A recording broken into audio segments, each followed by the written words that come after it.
Hello guys and welcome back to Premier League predictions. Sophie, we are back for another set of Premier League fixtures that we need to predict. Set us a like target before we get going. Right, we were really close to 4,000 likes last time and I think we're going to do it this time. So 4,000 likes. Ooh, again? Yeah. Right, you know what to do guys. Last time we got 3,700. So take 2 seconds to hit that like button and maybe this will be the first time we ever hit 4,000 likes. Hit that like button, make sure to subscribe as well guys, your support is always amazing, get involved, and before we get into the predictions for this week, let's talk about the scores from last week where I actually won. Well done. Won at Premier League predictions, which is honestly the most surprising thing ever. Let's get into some more predictions, Sophie, and there's some really big games to predict this week. We start with Newcastle versus Manchester City. Now Newcastle United have had a fantastic start to the season, but it all unravelled at Craven Cottage and they lost 3-1. But they take on Manchester City, who are still unbeaten, but you can see that they're not perfect. Yeah. They're not invincible, and they did get out of jail with a late goal. I think they deserved it. Yes. That second half they were battering Arsenal, but they only just about got the draw. It would not surprise me if Newcastle get something. You know, they've been a hindrance to Manchester City a few times over the last couple of years. Oh, I'm really torn here. I just think if Newcastle had won at Fulham last week, I'd be more confident to go for them. Yeah. But they've kind of shown this vulnerability. But then we might get a really good reaction from them. I'm going to say Newcastle 1, Man City 2. I'm just backing them. Yeah, I think there could be a reaction from both teams here, to be honest, because Man City won't be that impressed with their performance against Arsenal. Newcastle fans definitely won't be impressed with their performance against Fulham. So I wouldn't be surprised if it was a draw, you know, which wouldn't suit Man City. I think there was more vulnerabilities shown from Newcastle, and I think a team like Man City, yeah, they definitely would exploit that. But I don't know, I think the Newcastle team have got to look at Man City and not be like, oh, I'm terrified of playing them right now, because I don't think they're as scary as they will be later on in the season. Good point. No, I've bottled it. I was going to go for a draw, but I'm going to say Man City 1-0. Oh. Sorry. I was going to go 1-1 because I could see a draw playing out, but for the sake of staying ahead of you, yeah. I'll say Man City. Well, to be honest, I hope Newcastle get a result just to prove us both wrong. Yeah. And look, it's definitely possible. Like I said, we've seen them do it before, and like you said, you shouldn't be worried about it. I think with the home fans there, Newcastle can make it really intimidating for them. So we will see. Right, next up, Sophie, it's Arsenal and they take on Leicester City. Now, Arsenal will be kicking themselves after conceding that 98th minute equaliser against Man City. I thought they played so well, especially when they went down to 10 men. They were so good defensively. And yes, we could talk about, oh, they did concede in the end, but they were 1 minute away from the most perfect defensive second half I've ever seen. Raya has had a great season so far. So good at that. The defenders were absolutely heading and kicking everything away. And although they only got the draw, it's still a positive, and I think they're going to follow it up with a win here. I know they're going to be without Trossard because he got sent off. Yeah. Leicester City, on the other hand, they've been all right. It was important they didn't lose the Everton game. They're now on 3 points, but they're still yet to win. I don't think they're going to win here. No. I'm going to say Arsenal 3, Leicester 1. I'm going to say Arsenal 3-0. I think there's going to be a reaction as well, because Arteta and his players are going to feel a little bit disappointed, because to concede so late on when they were literally trying every trick in the book to get it over the line, to then concede that late on, it is disappointing. So I think there'll be a reaction there. I've been pleasantly surprised by Leicester so far, but they're coming up against Arsenal, who on their day can be unplayable, and yeah, I don't think it's a good time to play them right now. So 3-0. 3-0, yeah. Share your thoughts, guys, on that one. On to the next one, Sophie. It's a London derby. It's West versus East. It's Brentford versus West Ham United. And I wonder, are Brentford going to score after 22 seconds again? Because they did that against Man City away. They did that against Tottenham away. Like an early goal. Ultimately, they'd lost both of those games, but they are difficult games. I think Brentford have been pretty all right so far this season. I think they're missing Visa at the moment. And obviously, they've not got Tony anymore, but I still think Mbeumo, or Mbumo, I don't know, people pronounce it differently. I really like him. West Ham, not good against Chelsea, not good whatsoever, and they've had one or two decent performances, but on the whole, I've not been too impressed by Lopetegui. I wonder, will it get better? I'm sure it will. I think if Visa was fit, I might go for Brentford. I'm going to go for a draw. We get told off quite a lot by the West Ham fans, so I'll give you something. 1-1. Yeah, we probably got told off for not backing them to get anything against Chelsea, but then they put that performance in and you think, well, that's why I've not backed you to get anything there. That's a good point. This is, in my opinion, a slightly easier game because, as you say, Brentford are without their key man. I still think Brentford might do it. If West Ham put in another performance like that, they'll get beat again. Hopefully there's going to be some sort of reaction because you don't like seeing a team just consistently putting in bad performances and then you think, oh, pressure's on the manager. Still think it's a bit too early days to be saying that, but yeah, who knows, a couple more bad performances and yeah, you will be looking like they shouldn't be sitting so far down the table. Brentford 2-1. Oh. Yeah, just doing it, but I think they will sneak it over the line. That'd be a big win, wouldn't it? Yeah. Share your thoughts on that one, guys. I'm finding it a little bit difficult to predict. On to the next one. I think there'll be goals in this game as we go to Stamford Bridge. Chelsea versus Brighton. Now, Chelsea have had a fantastic start to the season. They picked up 10 points. How many of them do you think have come at home? 2. 1. Yeah, they've picked up 1 point from 2 home games and they've won 3 out of 3 away games. So they really need to get that first Stamford Bridge win in the league. But it's not going to be easy. Brighton are unbeaten still. 2 wins and 3 draws. They could do with going back to winning ways, but they'll know it's not easy either. I thought they were quite good against Forest. Did well to come from behind, but ultimately I think they'll still think it could be seen as 2 points dropped. I'm going to predict Chelsea 2, Brighton 1. Yeah, see, this is really tricky because Chelsea have looked good going forward this season, but then Brighton at times can defend really well. So will that cancel each other out? Possibly, but I do think there could be a few goals. I know, as you mentioned, Chelsea haven't got the best form at home, but I do think they'll turn that around because teams often do. So 3-1 Chelsea. Ooh. Yeah, I think there could be a few goals. I was going to say 2-1, but I've decided later on to chuck in another goal just because I do think Chelsea are really good going forward. Yeah, do share your thoughts on that one, guys. I think there's bound to be goals though, isn't there? Should be. What should be 0-0 now? I wouldn't have said that. I just can't see Chelsea Brighton finishing 0-0, but who knows? Weirder things have happened. Right, on to the next one. So if we go to Goodison Park, it's Everton versus Crystal Palace, and there's 6 teams that are currently winless, and this is 2 of them. Everton last week, once again they took the lead and they didn't win, but they got their first point. Yeah, it was better than them winning for a little bit and then throwing it all away. Yeah, and they're learning. The game. They're learning. Yeah, they're improving. Yeah, Everton are learning not to throw it all away, but just to chuck 2 points away. Yeah, as for Palace, Sophie, they were involved in a 0-0 draw with Man United. I think given their slow start, it's a decent result, considering as well Man United had scored quite a few goals coming into that. They had, Dean Henderson had a great performance, but also I think their fans will feel a little bit disappointed that they didn't get the 3 points from that game, because at times they had some really good chances against Man United. It was a good 0-0, I guess. It was, yeah. Right, I'm not sure what to think. I think it'd be very typical if Everton don't win. To be honest, considering they both haven't won, it might make sense to go for a draw.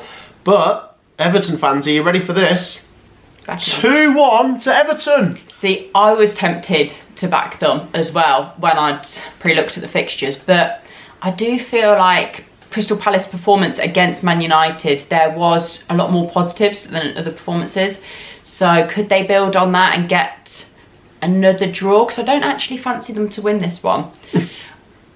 I'm going to say 1-1 I'm going down the middle. What? And the search for a win goes on. Yeah, I think they'll both be winless. Oh, God. Can you imagine? I mean, at this rate, we could have, like, these 6 all winless come Christmas or something. Oh, that'd be dreadful. Can you imagine?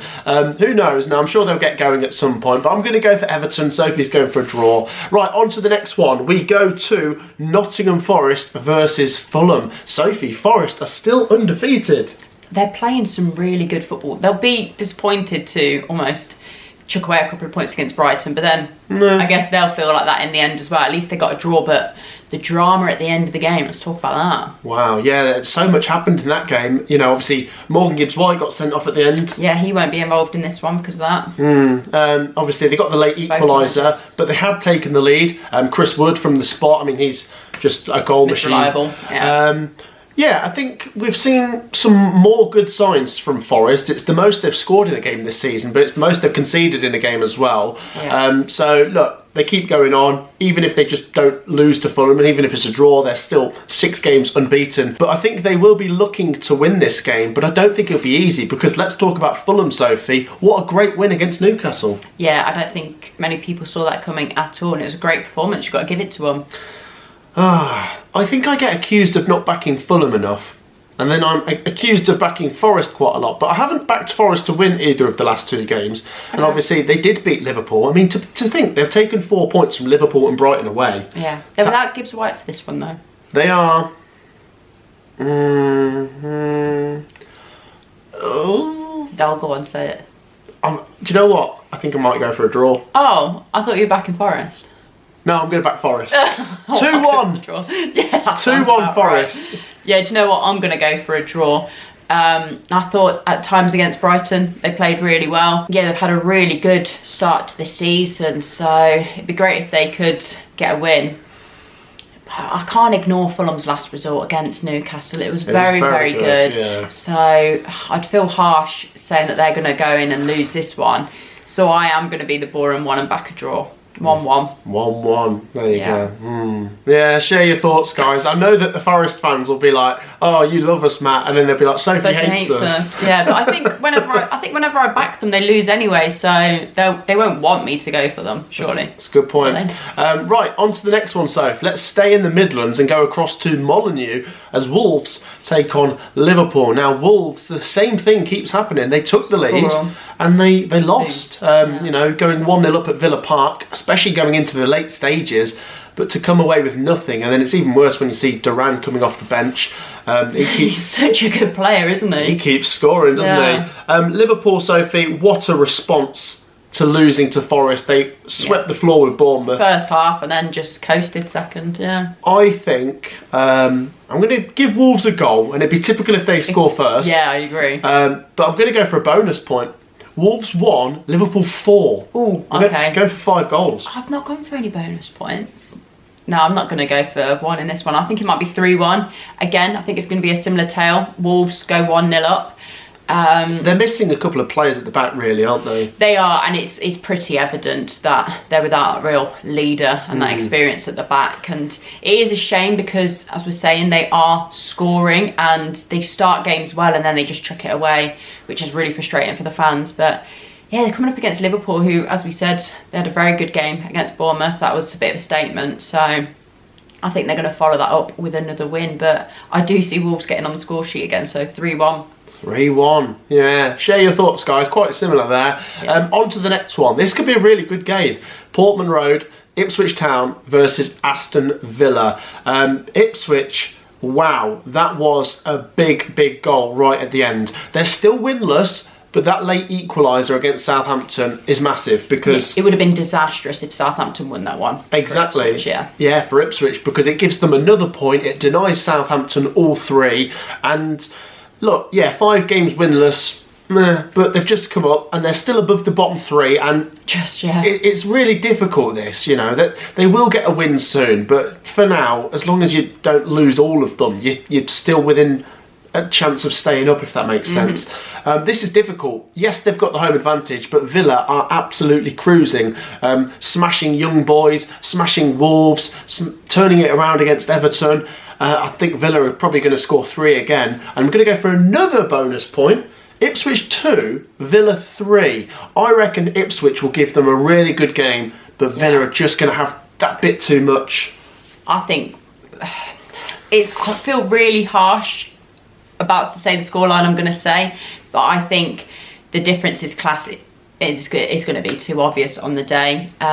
Ipswich, they can play some really good football at times. I mean, it's a good thing they got a point against Southampton because, as we said, that would have been disastrous to walk away with that, having nothing and almost gifting them the 3 points, and it would have dragged them into the relegation zone. So I think they've got to look at this as damage limitations. You don't want to be conceding too many.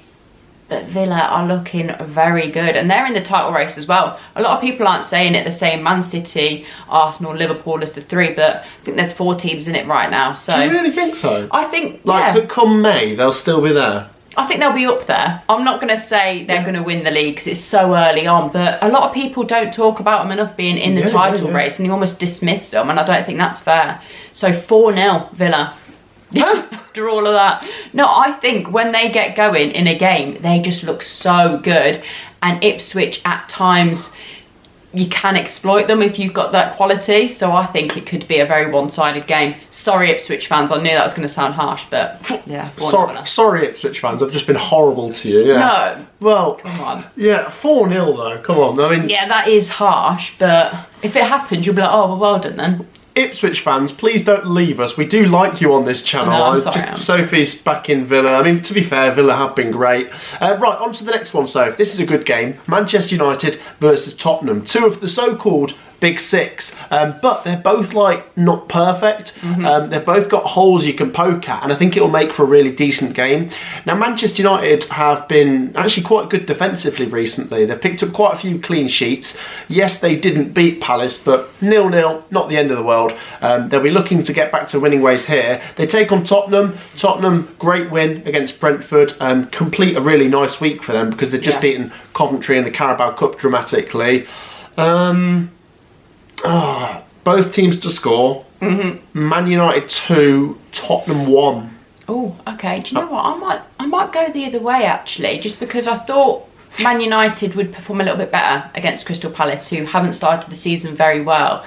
So I think this is going to be quite a tough test because Ange did actually switch his tactics up a little bit, and a lot of people have been critical of him for being very one-dimensional and just plan A, doesn't really seem to have a plan B, but he did execute plan B against Brentford and it paid off. So if they play like that against Man United, I'll back them to win. Yeah. 2-1 Spurs. 2-1 Spurs. I was tempted to say a draw for this, I won't lie. I was tempted to say 2-2, but yeah, do you know what? I'll give it to Spurs. Should be a good game. Share your thoughts if you're a Manchester United or a Tottenham fan. And then the final game, Sophie, is a battle on the south coast as AFC Bournemouth take on Southampton. Now, Bournemouth, not great from them. Look, Liverpool away is very difficult. I'll let them off, but I thought they might be in the game a bit more than that. I did, yeah. But maybe they were just on the wrong end of a Liverpool retaliation. You know, Liverpool were going to take it out on whoever bad they times played. Play them kind of thing, yeah. As for Southampton, really unfortunate actually. I've not been impressed by them much this season, but I thought they were actually quite good against Ipswich, and it's an absolute killer, that goal. But it's gone. You know, that game is gone now. They've only got a draw. They have to bounce back. And if they've got something about them, they will bounce back. Yeah, I think you'll see it in this game. If they've got something about them, they'll take the positives against Ipswich, forget about the negatives, and look to get something in this game if they've got anything about them. But are they fragile? Are they going to lose? Are they going to be on the end of Bournemouth retaliation now? Do you know what? I think this game could suit Southampton. Not a lot of travelling. Their fans will be making quite a bit of noise. They've played some nice football in the last game or two. Should I go for a silly one? Bournemouth 1, Southampton 2. I've been accused from the Southampton fans of not going for them much this season. I'm going to back them to bounce back from last week. Bournemouth 1, Southampton 2. Yeah, do you know what? I think they're going to build on their draw with another draw. So we're both kind of going for them to get something. Okay. I've seen a lot more positives with Southampton recently. I do often back Bournemouth because I do quite like them, and I think at times they can play really nice football, but I don't know. I think they might just cancel each other out in this one. I'm going to go 0-0. 0-0? Yeah, I think there could be some goals, but I don't know. I think a clean sheet would do Southampton the world of good. I think it could be an entertaining 0-0. I know it almost sounds like a cop-out, but yeah, I'm going to go down the middle. Yeah, might as well. Share your thoughts on that one, guys. My head is telling me I should back Bournemouth, but yeah. Let's have a bit of fun. Yeah, let's have a bit of fun. Right, there you go, guys. That wraps up our Premier League predictions for another week. Thank you, as always, for your support. You've been absolutely fantastic. So please keep it coming. Get your predictions in the comments. Copy and paste it from the description. Get them down there. Make sure you've dropped a like and subscribed. And thank you, as always, for joining me, Sophie. Thank you. We will see you in the next one. Take care. Peace out.